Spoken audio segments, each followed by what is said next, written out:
নমস্কার বন্ধুরা, আজ আমি একটা সুন্দর প্রিপারেশান নিয়ে এসেছি ওলের। সেটা হলো ওলের দম বা তরকারি।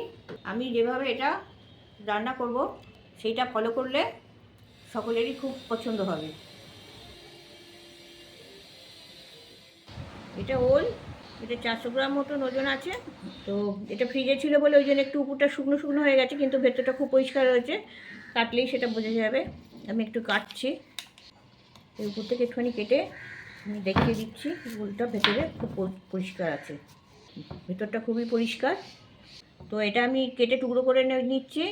এই উপরে গায়ের এইগুলো খোসাগুলো ছাড়িয়ে নেব। অনেকে ভয়েতে ওল খেতে চায় না, গলা চুলকোবে বলে, কিন্তু এটা যদি সেদ্ধ করে যদি রান্না করা হয়, আর রান্নার সময় টক জাতীয় জিনিস যেমন লেবুর রস, টমেটো, তেঁতুল বা আমচুর পাউডার, এই সমস্ত টক জাতীয় জিনিস দিয়ে যদি রান্না করা হয়, তাহলে আর গলাটা আর চুলকোয় না। আমার বঁটিতে কাটতে সুবিধে, সেই জন্য আমি বঁটি নিয়েছি, বঁটিতেই কাটছি। ওলেতে প্রচুর ফাইবার থাকে, এটা পেট পরিষ্কার রাখে, কোষ্ঠকাঠিন্য দূর করে, তারপরে ডায়াবেটিস নিয়ন্ত্রণে আনে, অ্যান্টিঅক্সিডেন্ট আছে, রোগ প্রতিরোধ করে। ওল খাওয়াটা খুবই ভালো। ওলের দম যেহেতু, সেই জন্য আমি এটা দম যেভাবে রান্না করা হয় এইরকম করে চৌকো চৌকো পিস করে এগুলো কেটে নিচ্ছি। এরকম চৌকো চৌকো পিস করে কেটে নিচ্ছি। ওলটা খোসা ছাড়িয়ে টুকরো করে নিয়েছি, এরকমভাবে ছোটো ছোটো টুকরো। এইগুলোকে এবার আমি প্রেসার কুকারে দিয়ে একটা সিটি দিয়ে সেদ্ধ করে নেব।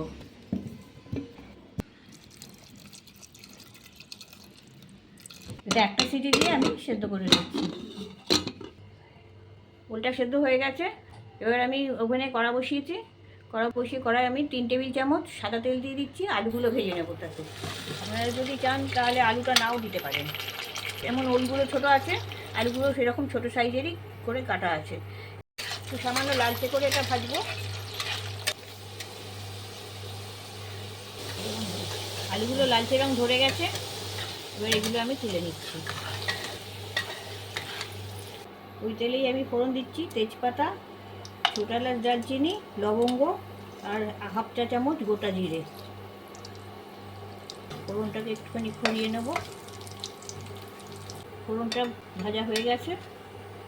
এবার আমি আদা, রসুন আর কাঁচা লঙ্কা বাটা দিয়ে দিচ্ছি। 10-12টা কোয়া হচ্ছে রসুন, 2 ইঞ্চি আদা, 2টো কাঁচা লঙ্কা পেস্ট করে নিয়েছি। এটাকে একটুখানি কষিয়ে নেব। 30 সেকেন্ড মতন ভাজা হয়ে গেছে। এবার টমেটো কুচি, 2টো মাঝারি সাইজের টমেটো কুচি দিয়ে দিচ্ছি। আপনারা পেস্টও ইউজ করতে পারেন। টমেটোগুলো এর সাথে কষিয়ে নিচ্ছি। এখানে শুকনো কিছু গুঁড়ো মশলা আছে, এখানে 1 টেবিল চামচ করেই আছে কাশ্মীরি লঙ্কা, এটা হলুদ, ধনে, জিরে গুঁড়ো, আর এটা হাফ চা চামচ ঝাল লঙ্কার গুঁড়ো, আর এটা 1 চা চামচ আমচুর পাউডার। এগুলো দিয়ে দিচ্ছি। আমচুর পাউডার আর টমেটোটা, এই যদি ওলটা গলা চুলকোনো যদি ভাব থাকে তাহলে সেটা কমিয়ে দেবে। 2 টেবিল চামচ চারমগজ বাটা দিচ্ছি। ধোয়া জলটা দিচ্ছি। সামান্য একটু জল দিয়ে মশলাটাকে ভালো করে কষিয়ে নিচ্ছি। 2 টেবিল চামচ চিনি দিচ্ছি। মশলার তেলটা ছেড়ে গেছে, চিনিটা দিয়ে দিলাম। আপনারা আপনাদের স্বাদ মতন চিনিটা দিয়ে দেবেন। পরিমাণ মতো নুনটা দিয়ে দিচ্ছি। নুন আর চিনিটা পড়লে মশলাটা ভালো কষা হয়, আর রঙও আসে তাতে। মশলাটা কষা হয়ে গেছে, তেলও ছাড়ছে, আর সুন্দর গন্ধও বেরোচ্ছে। এবার আমি আলুগুলো দিয়ে দিচ্ছি। আলুগুলো তো সেদ্ধ নয়, তাই জন্য আলুগুলোকে একটুখানি আমি সেদ্ধ করে নেবো। প্রথমে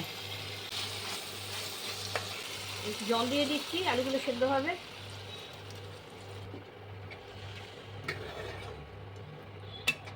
আলুগুলো সেদ্ধ ছিল না তো, তাই জন্য আলুগুলো সেদ্ধ করে নিচ্ছি।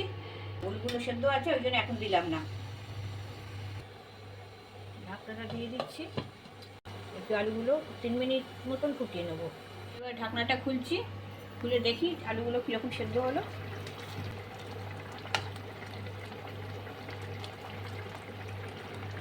খুন্তি বসে যাচ্ছে, আলুগুলো মোটামুটি সেদ্ধ হয়ে এসছে।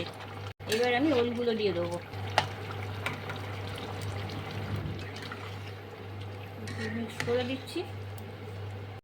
ওল দিয়ে খুব বেশি নাড়াচাড়া করার দরকার নেই, কেননা ওলটা সেদ্ধ হয়ে আছে, গাগুলো ক্ষয়ে ক্ষয়েও গেছে।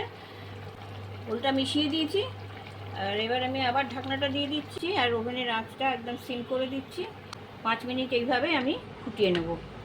5 মিনিট পরে ঢাকনাটা খুলছি, আস্তে আস্তে নাড়তে হবে, ওলগুলো ঠিক থাকবে। আলুগুলো তো গলেই গেছে, আর গ্রেভিটাও বেশ ঘন হয়ে এসছে। এর থেকে বেশি আর ঘন করব না, কেননা আমার এটা ভাতের সঙ্গে কিংবা রুটির সাথে দুটোর সাথেই খাওয়া যাবে। এর থেকে বেশি ঘন করলে শুকনো হয়ে যাবে। এটা আর আমি ঘন করছি না, আমি ওভেনটা এবার নিভিয়ে দিচ্ছি। আমাদের ওলের দম তৈরি হয়ে গেছে। এবার 5 মিনিট ঢাকা দিয়ে রেখে পরিবেশন করলেই হবে।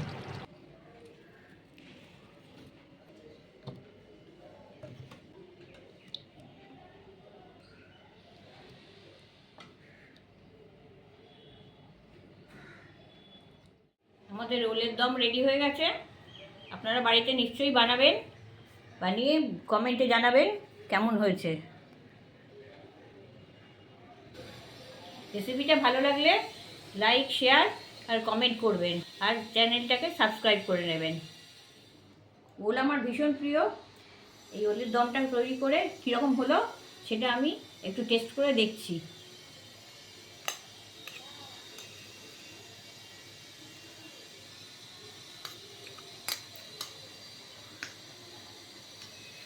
ভীষণ ভালো হয়েছে, ভীষণ ভালো হয়েছে। টমেটো আর আমচুর পাউডার দিয়েছিলাম, বেশ টকটক ভাবটা রয়েছে, আর ওলগুলো এত সুন্দর গলে গেছে, আর নুন, মিষ্টি, ঝাল প্রত্যেকটাই ঠিক ঠিক হয়েছে। ভীষণ ভালো লাগছে খেতে, শুধু শুধু খাচ্ছি তাই খুব ভালো লাগছে।